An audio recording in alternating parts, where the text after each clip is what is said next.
the whole idea of independence was really exciting to me. I was excited most about the opportunity to live on my own, completely independent of my parents. That was exhilarating. First of all, you think, am I old enough to have somebody that's ready to go off to school? Seeing your daughter off on her own for the first time is tough to let him go. The first thought I had as I watched my parents leave was, thank God I made it, I'm on my own. But then, the second thought, you half expect them to turn around. A little tear rolled down my cheek. I thought, okay, well, this is really it. I'm a big girl, here we go. And took a deep breath, and then that was it.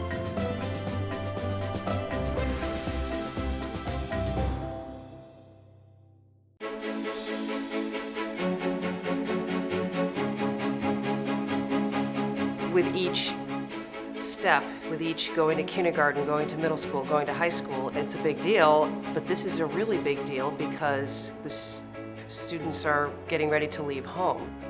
For the first time ever, this young adult gets a chance to go into the world and explore any and everything they've ever wanted to do. College presents that possibility for them. The goal is for them to fly. The goal is to get them out of the nest.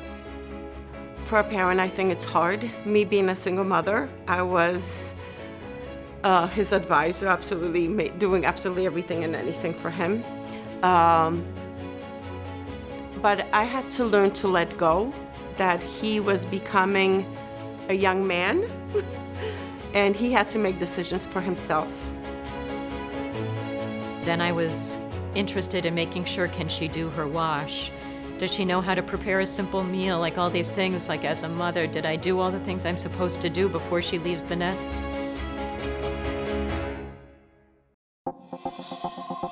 The exciting aspects of going away to school were freedom. I'd been at home for 18 years and the chance to really just go away and live on my own as an adult and, really find out who I am as an individual away from my parents. You have given your children, hopefully, some strong, fundamental morals and values. This is the time for them to test them. You begin to feel as a parent that you have less control. They're still on the payroll, so you have the financial, but they are clearly owning more and more of their life. You're ready to move forward, and I was so excited. I was ready to graduate from high school, so excited to move on to college.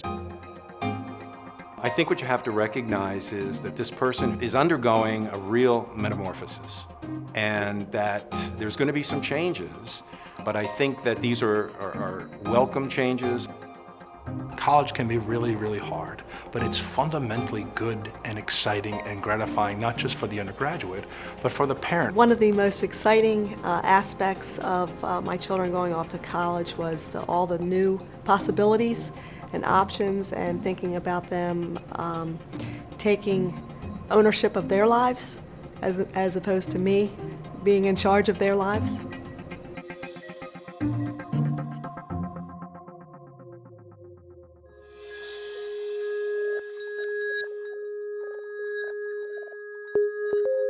I think the best way for a parent to assuage the anxiety or stress that they might have with their child looking at colleges and the college search process is, first of all, to know that it's going to be okay.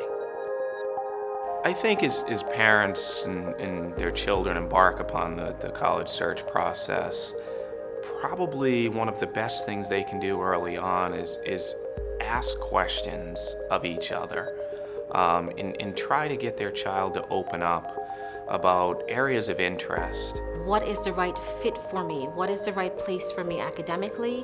What kind of experience do I want? How far away from home do I want to be? What kind of overall social experience is this place going to offer me?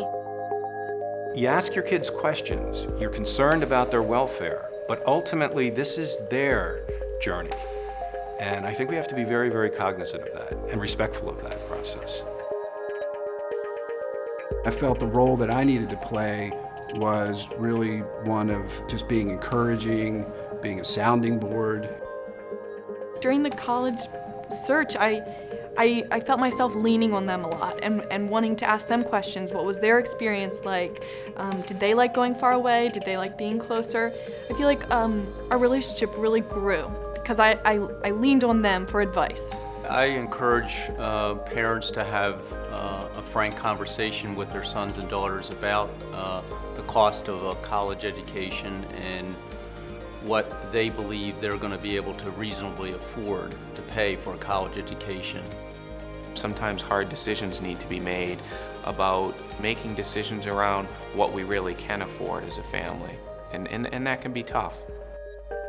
I think the most stressful part about the college search is that it's going to bring change. But what's exciting about it is that it's a rite of passage. So it's an exciting but challenging time.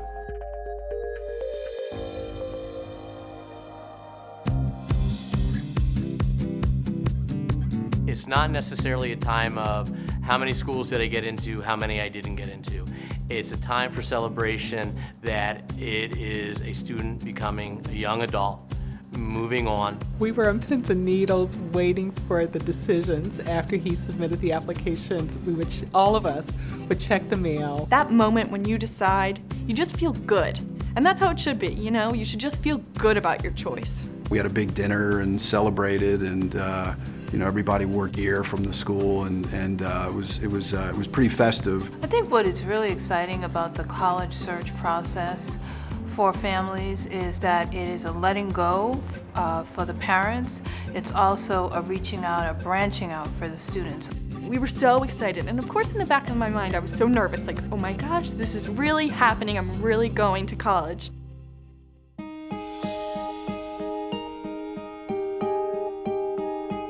When a child leaves for college, or if they're only child, it can be a big change. And you see some families all of a sudden adopt dogs to replace that child that they had, and then the dog is a new attention focus.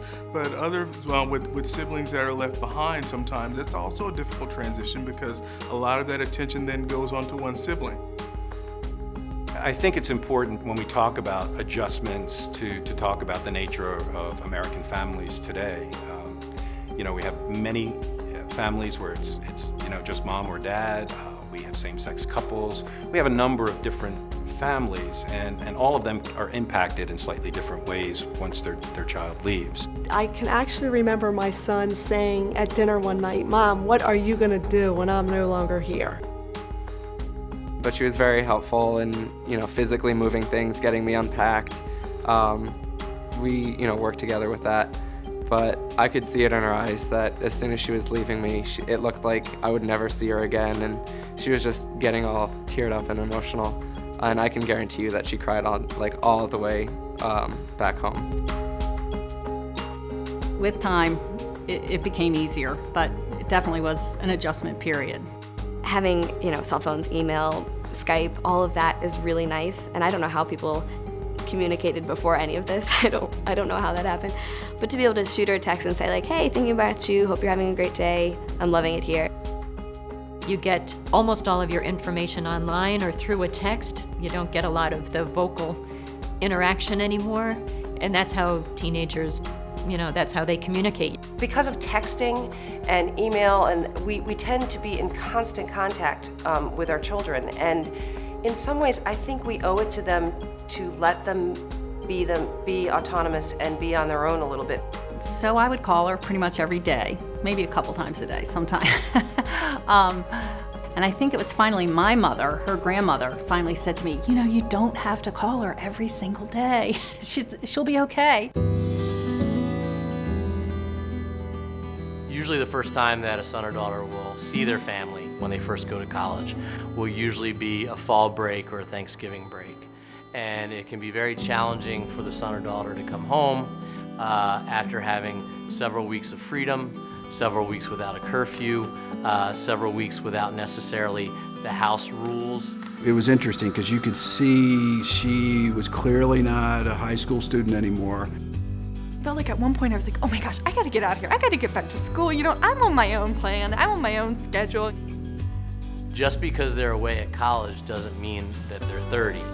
But also the parents have to realize that they're not 14. So they need to find a common ground in terms of that. So that was a little tense. because his time was not my time. Like, when I was up, he was sleeping. When I wanted to go to sleep, they were all up. Going home was a little bit of a shock. I expected everything to be just the way I left it, and I expected everyone to be there, everyone be the same. And I didn't really think about how much I changed and how much I grew. It was nice just to see friends and family, and you really appreciate them. You've kind of been removed, so you forget how awesome they are.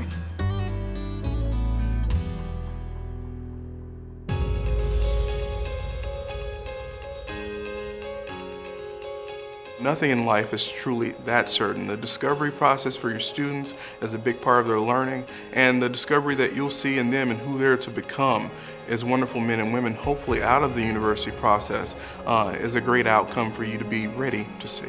I can't get over the change in her. She's very confident. She's so assured of her path. She's so happy in what she's doing. It was exciting because, ultimately that's what you want for your kids, is to have them become independent and to succeed and do well on their own. That excitement at graduation is more than just my son or daughter has accomplished this goal. It's also my son or daughter is a different person. They've grown. I see how smart they are. I see how accomplished they are. The maturity, the depths of the conversation is very noticeable. I think we're as close as we always were, but I'm seeing he is this young man. He's ready to go out into the world. The occasion of having a child go off to school is a moment of excitement. It's a moment of celebration and achievement. It's a moment to embrace.